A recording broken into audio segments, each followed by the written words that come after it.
Hi, Assalamualaikum. This is Amnah here from My English Matters.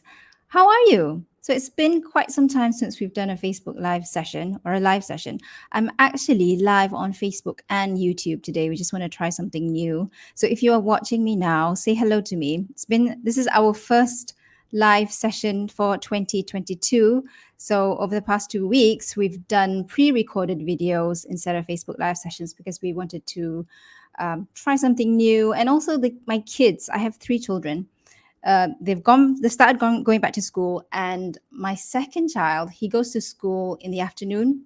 So in the morning, it's like I'm really like rushing to get the first 2 children to school, and I have to cook lunch at 11. So I thought, let's try doing these sessions in the afternoon where I've done everything that I need to get done in the morning, and then it's more of a relaxed time in the afternoon with you guys, and I can just like chill with you all. Hello, Norliza. Hi, Aisha. Thanks for joining me, and thank you for saying hello. Okay, so today's topic is all about what to do when people don't understand you. So this was actually a question that we got via email. So last week I was thinking, what should I present this week? And then I went through some of our emails from our followers and our subscribers, because that's where I get the ideas. Like many of you share your problems and you share, what you're going through and your struggles. And that gives us ideas on what to talk about in these Facebook live sessions. So hi, Wendy. Hi, Sheikh from India. Hi, Marnida, Zahira, Nas, Nigel, Effa. Thank you for saying hello to me. That's so nice of you. Hi, Razali.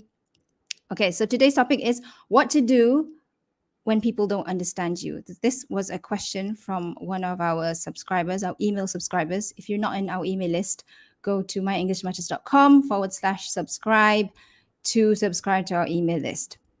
All right, so what to do when people don't understand you. So this person, she sent us an email and she said, I love the tips that you share, but I am afraid that people will not understand me when I speak English. Okay, so I thought, oh, that's a good topic that I can talk about. So I'm going to share with you 6 tips or 6 ways on how you can handle the situation when somebody does not understand you when you speak English. Okay, so hi everyone. I can't say hello to everyone, but I'll just move on. I'll show you the first slide here. So there are 6 ways on what to do when people don't understand you. Number 1 is don't panic. So many of you, I believe that if English is a second language or you are struggling with English, if somebody says like they don't understand you, you tend to panic, right? And you may tend to go like, oh my gosh, my English is really bad. And you start having all these negative thoughts. You start judging yourself. You start thinking, my English is so bad and nobody can understand me. I might as well just go home and go to sleep and just stop talking English forever. If that is you, then I want you to know that you are not alone, right?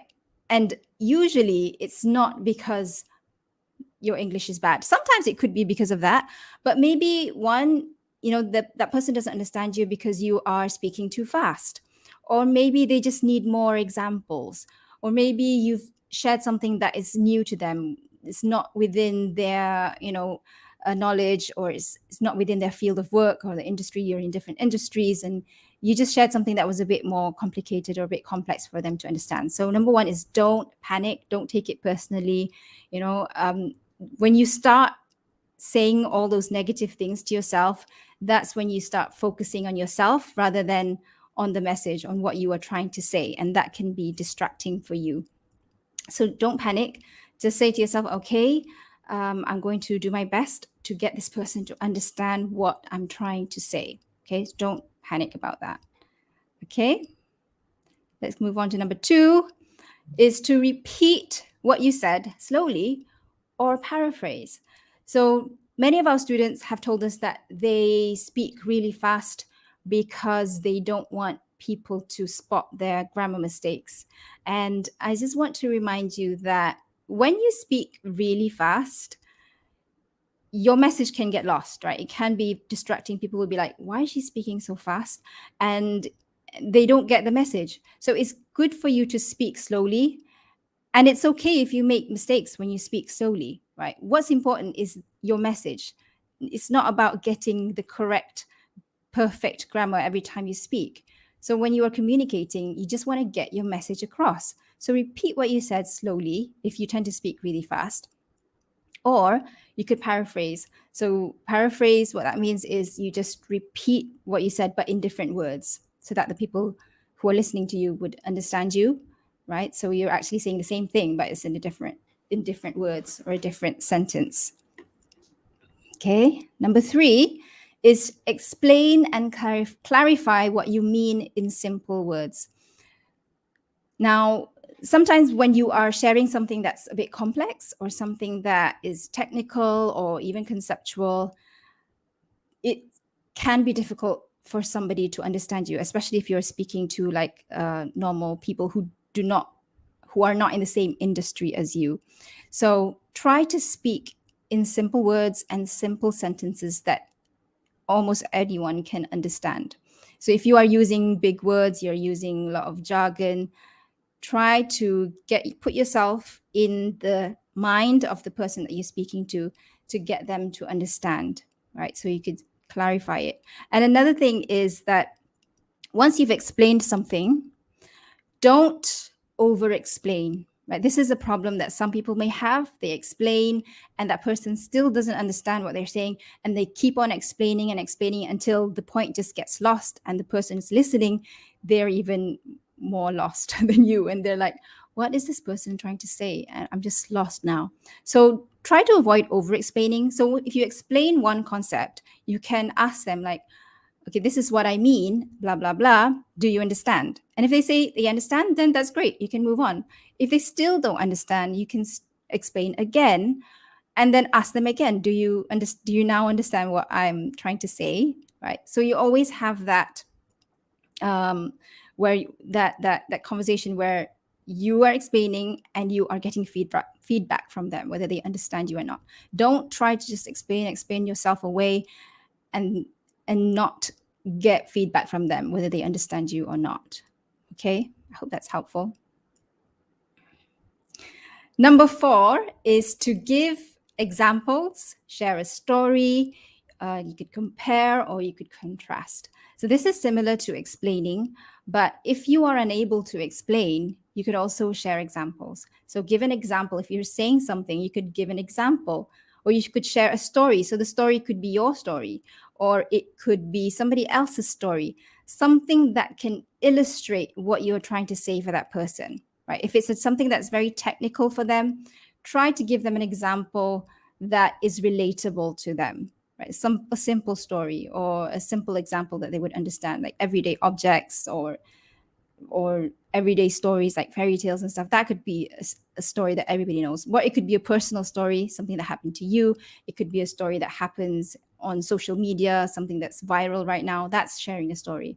Or you could compare or contrast. So comparing is like when you're sharing a concept and then you say, this is what happens if we don't do this. This is what will happen if we do this, or this is what will happen if we don't do this. So that's when you're sharing, like you are reflecting back on what will happen. Or you could say like, this situation is like this, and then this is another situation where it doesn't happen, for example. So that's when you are comparing or contrasting something to explain a term or something technical, something conceptual to the person.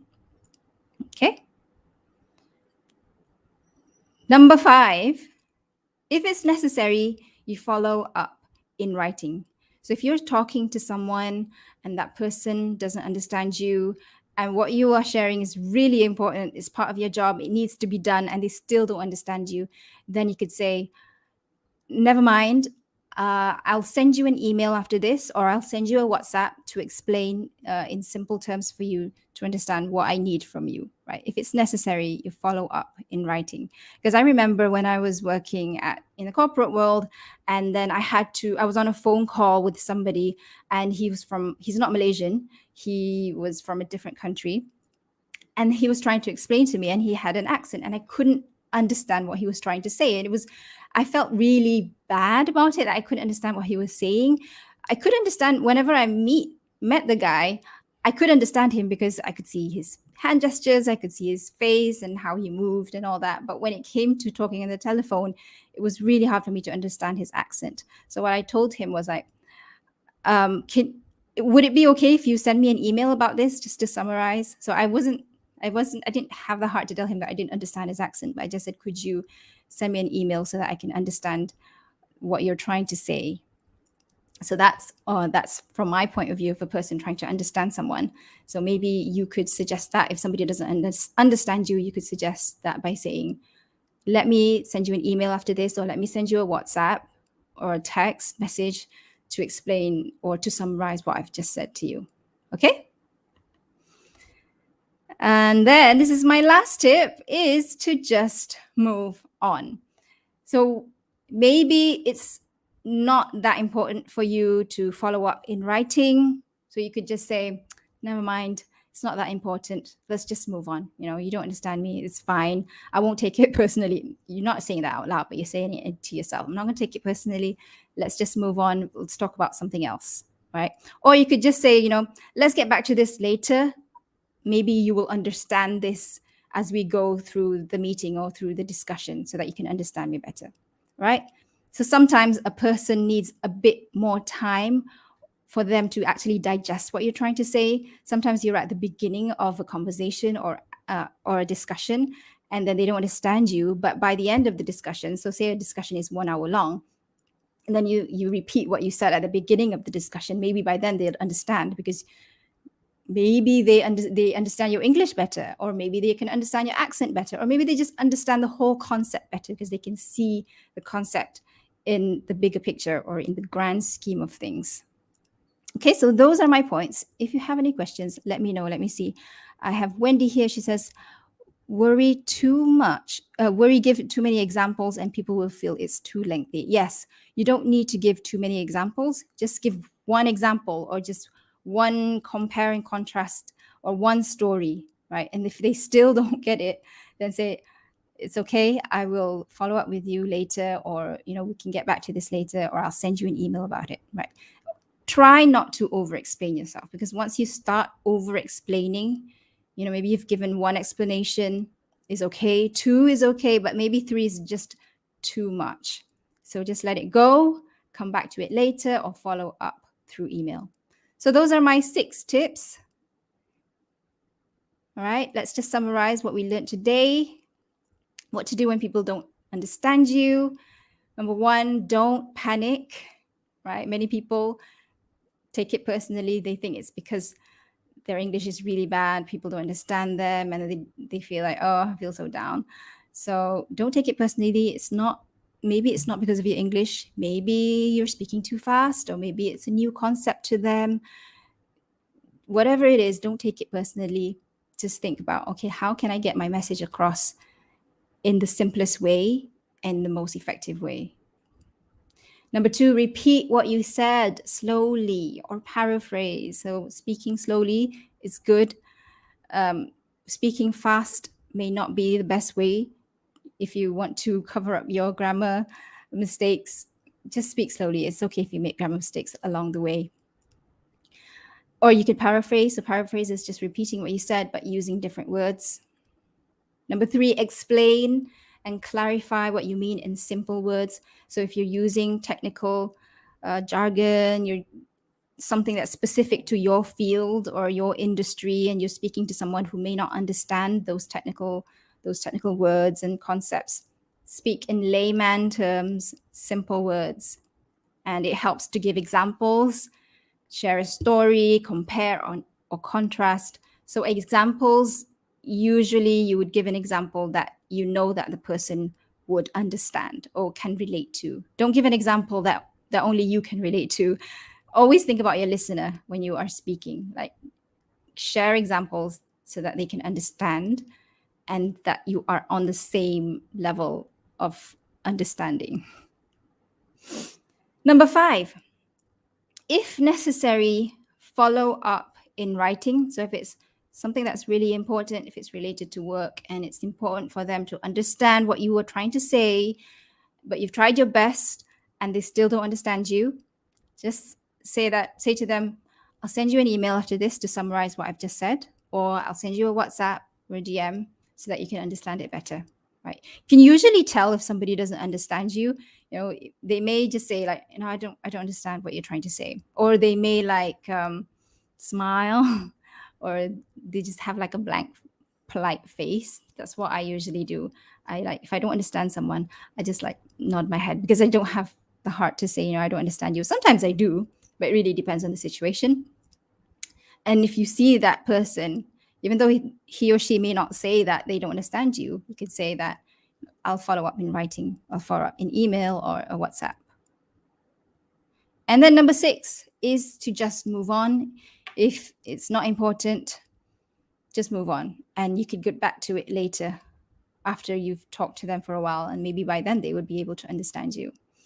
So that's all from me for today. Thank you for joining. I just want to remind you that a lot of people have this fear that people don't understand them. And then when it happens, they feel really sad, they feel really disappointed in themselves. Just remember that the more that you speak and the more that you try to elaborate and explain, especially in difficult concepts and stuff and technical terms and all that, the more that you do that, the better that you will be. And so if people don't understand you, just take it as a learning for you, so that you say, oh, if I say it this way, they don't understand me. So there's another way. This way works better. And the only way that you will know that you're going to get better, or the only way for you to know what works, is through practice. So just keep on practicing. Every time somebody doesn't understand you, try these tips, right? So maybe you think that, okay, I already speak slowly, so that's definitely not my problem. Maybe they just need more examples. So then when you go back, you reflect. You're like, oh, okay, whenever I speak, I need to give examples, or I need to share a story. I need to give more examples so that people understand what I'm trying to say, right? That's how you know what works and what doesn't work. What maybe you use a lot of jargon, or you use a lot of technical words, and then that's when you know, oh, people usually don't understand me because I use a lot of big words. So it's all about making the mistakes and learning from them. And don't be afraid to make those mistakes, because only when you make mistakes do you learn. All right. So I hope that has been helpful for you. If you are not yet on our email list, please join our email list at myenglishmatters.com. Once you join us, you'll get 7 tips to help you speak with confidence. And then every single Thursday, we send an email. We also send updates about our programs whenever we open registration for Communicate with Confidence, Members Monthly, which is our monthly program, and any other workshops or live events that we have. So thank you for joining me. It's been fun. I can see all of you saying hello to me. Hi, Rosniza. Hi, Esmawati. So that's all from me for today. Thank you for joining me, and Assalamu alaikum.